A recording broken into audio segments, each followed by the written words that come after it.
안녕하세요. 한방피부과 전문의 장예진 한의사입니다. 아토피 피부염은 호전과 악화를 반복하는 대표적인 피부 질환이죠. 그런데 홍반이 빠르게 번지면서 농포가 생기고 노란색 부스럼 딱지 등이 생긴다면 단순히 증상이 악화된 것이 아니라 2차 감염을 의심해 봐야 합니다. 2차 감염은 기존의 염증성 병변에 세균, 진균, 바이러스 등이 감염된 것을 말하는데요. 아토피 피부염 환자분들 중에서 의외로 2차 감염에 대해서 잘 모르시는 분들이 많아요. 2차 감염이 발생했을 때 단순히 아토피 증상이 악화된 것으로 생각하고 관리를 잘못하면 증상이 더 심해질 수 있기 때문에 2차 감염이 발생했다면 그에 따라 적절하게 대처를 해주어야 합니다. 이번 영상에서는 아토피 피부염의 2차 감염 관리 방법에 대해서 알아볼게요. 아토피 피부염과 같은 피부 질환이 있는 환자들은 피부 장벽 기능이 약화되어서 방어 능력이 떨어져 있고 피부 면역력이 떨어져 있기 때문에 세균 등에 의한 감염이 더 쉽게 발생할 수 있는데요. 그래서 2차 감염은 아직 면역 체계가 완전하지 않은 소아 아토피, 또 스테로이드제나 면역 억제제를 오랜 기간 사용한 성인 아토피 환자에게 더 많이 발생합니다. 또 아토피 피부염은 가려움이 심한 질환이죠. 자연스럽게 피부를 많이 만지고 긁게 되고 긁어서 생긴 상처를 통해서 2차 감염이 발생하기 쉽죠. 2차 감염 중에서도 세균 감염이 가장 흔한데요. 그 중에서도 황색포도상 구균이 대표적이에요.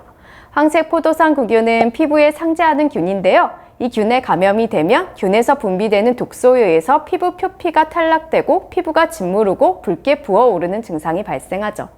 농포가 생기고 진물이 나고 하루 이틀 만에 증상이 빠르게 퍼질 수 있기 때문에 갑자기 심해지는 증상에 당황하는 분들이 많은데요.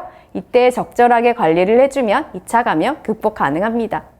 먼저 2차 감염 발생 부위가 국소적이고 증상이 심하지 않다면 호시딘, 마데카솔 등과 같은 항생제 연고를 사용하시는 것이 좋고, 발생 부위가 넓고 증상이 심하다면 먹는 항생제를 짧게는 3, 4일, 길게는 1, 2주 정도 복용하는 것이 좋습니다.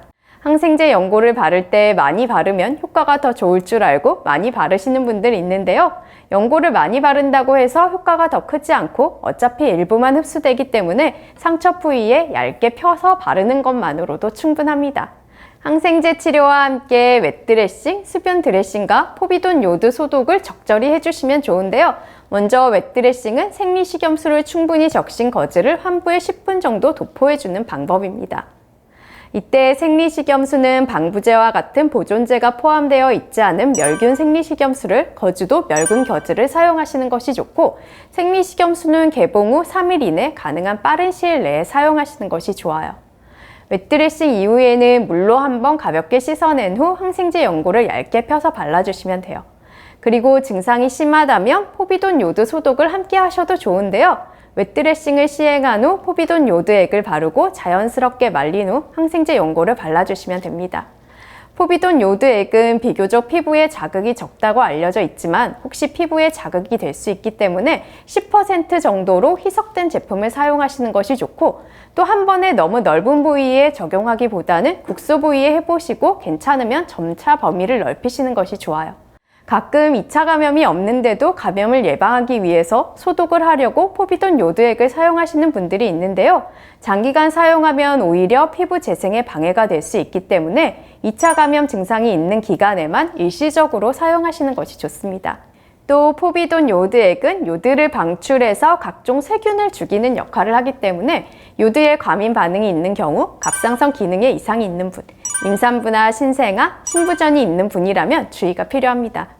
아토피 피부염의 2차 관리 방법 정리를 해보면, 2차 감염 증상이 의심이 된다면 병변의 범위와 증상의 정도에 따라 항생제 연고를 바르거나 항생제를 복용하는 것이 좋고, 이와 더불어 생리식염수로 웻드레싱을 해주면 도움이 됩니다.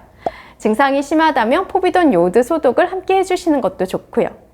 그리고 아토피 피부염의 관리에서 보습제의 사용이 강조되기 때문에 2차 감염 때 아토피 증상이 심해진 것으로 판단을 하고 보습제를 더 열심히 사용하는 경우가 있는데요. 이는 오히려 증상을 더 악화시킬 수 있습니다. 보습제 사용에 주의하셔야 돼요. 환부는 가급적 손을 대지 말고 피부는 차갑게 유지하시는 것이 좋고, 2차 감염 시기에는 반신욕이나 운동 등 땀을 흘리는 것도 피하시는 것이 좋습니다.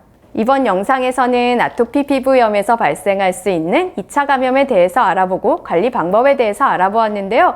2차 감염은 잘못 관리하면 아토피 피부염을 더욱 악화시킬 수도 있지만 관리를 적절히 해주면 오히려 피부 면역 시스템을 회복시키는 계기가 될 수도 있습니다. 이번 영상에서 소개한 관리 방법으로 2차 감염 잘 극복하시길 바랄게요. 영상에 관해서 궁금한 점 있으면 아래 댓글에 남겨주세요.